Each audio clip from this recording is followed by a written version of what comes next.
Taarifa za tukio hili zilipatikana tangu jana na ubalozi ukatuma mwakilishi ambaye ndio yuko kulia kwangu, lakini tangu jana Mheshimiwa Mkuu wa Wilaya aliniwakilisha kwa kuendelea kufanya maandalizi ya kwenda kuwatafuta ndugu zetu na kuwapata. Kwa hiyo na mimi niungane naye kuwashukuru sana sana Wananyasa, na shukurani zangu ni kwa sababu tangu taarifa za tukio hili zimetolewa, mmekuwa bega kwa bega kuhakikisha ndugu zetu hawa wanapatikana, na kikubwa zaidi kwa kujitolea kwenu. Nimefika asubuhi hii, nimekuwa taarifa za matayarisho na namna ambavyo wananchi mmejitolea kwa hali na mali, na ambao walichanga fedha zao kwa ajili ya kuweka mafuta, na ambao wametoa fedha zao kwa ajili ya kukodi vyombo vingine, lakini kuna waliotoa fedha zao kwa ajili ya vyakula na vinywaji kwa wale wanaoenda kule. Haya ni mapenzi makubwa mlioyaonyesha kwa ndugu zetu, lakini kwa wageni hawa.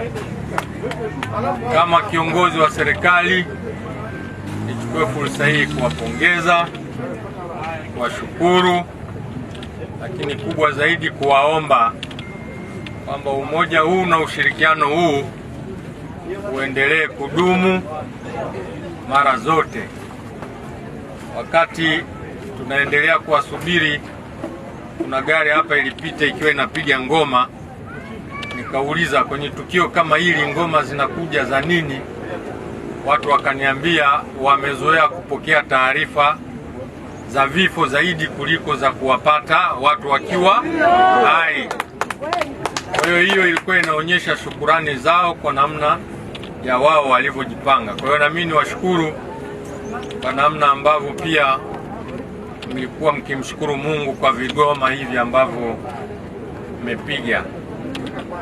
Kikubwa ambacho naweza kukisisitiza ni kuzingatia tahadhari za hali ya hewa, lakini nyote ni wazoefu na ziwa hili.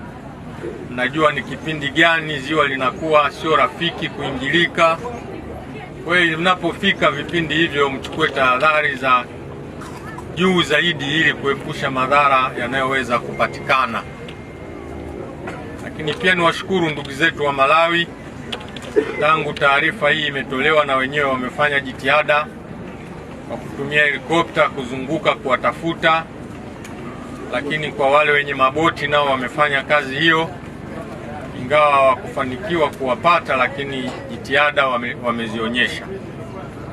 Kwa hiyo kama kiongozi wa serikali kwenye mkoa huu, niwashukuru pia wananchi wa Malawi kwa jitihada hizo. Endelee kuwaomba kila mwenye chombo kuchukua tahadhari, lakini kila mwananchi anapoingia kwenye chombo hicho ni vema akajua anaingia kwenye eneo ambalo lina adha kubwa. Kwa hiyo tahadhari ni muhimu. Tunaendelea kuangalia afya za wagonjwa hawa ambao wamefikishwa, lakini nitoe taarifa kwamba wote wako hai na salama na hakuna ambaye hali yake inaonyesha hofu. Kwa maana hiyo, upo uwezekano mkubwa baada ya huduma hii wanaoipata wakarejea kwenye hali zao vizuri na maisha yao yakaendelea kwa usalama. Lakini kwa vile wamekaa muda mrefu ndani ya maji, tutahitaji pia kubaki nao kuwaangalia kwa kipindi kisichopungua masaa 24 ili kuona hali yao inaendelea vipi. My name is Onno Koopmans and I'm the Deputy Ambassador of the Dutch Embassy, the Embassy of Holland in Dar es Salaam. And I really would like to extremely thank the authorities of Tanzania for the great effort and the great success in rescuing the people from the Netherlands and the people from Malawi, and two from Malawi and one from Tanzania. When we contacted the authorities, they immediately took action, and in close collaboration among themselves, but also with the authorities on the other side of the lake, with Malawi, they started a big effort to have a rescue mission boats went out, and also from this side boats went out.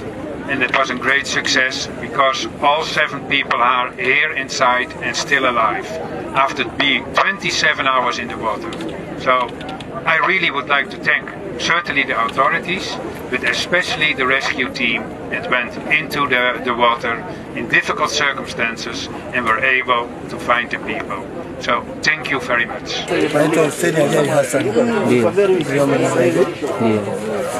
Jana mida sana tuliweza kwenda Malawi kwa kwenye boti watu 7. Tumeondoka sana mida kama ya saa 6:30 mchana. Ile boti ilijaa maji. Sababu hadi hayo ilikuwa sio nzuri sana. Kwa pambana kwa Mungu atusaidie tukaijuza ile boti tukaja boti. Toka saa 6 mchana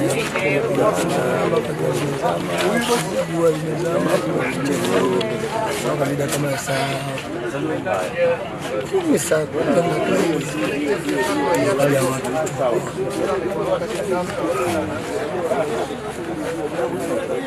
Tunakuja hapa saa ngapi? Tuko hapa sasa.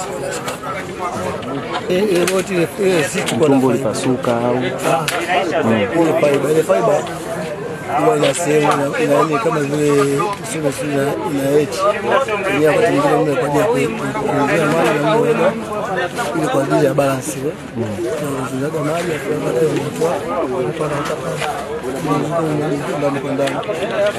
Sasa jana mtu aliyokuwepo kule kwenye engine kule mfano kwenye zile mashine alizuka kwa pale kwenye ile kuna funiko hivi alipaja kunyoa kuangalia kuja kushtuka hajaisha. Tulikuwa tunakipata hizo za kuogelea maji. Basi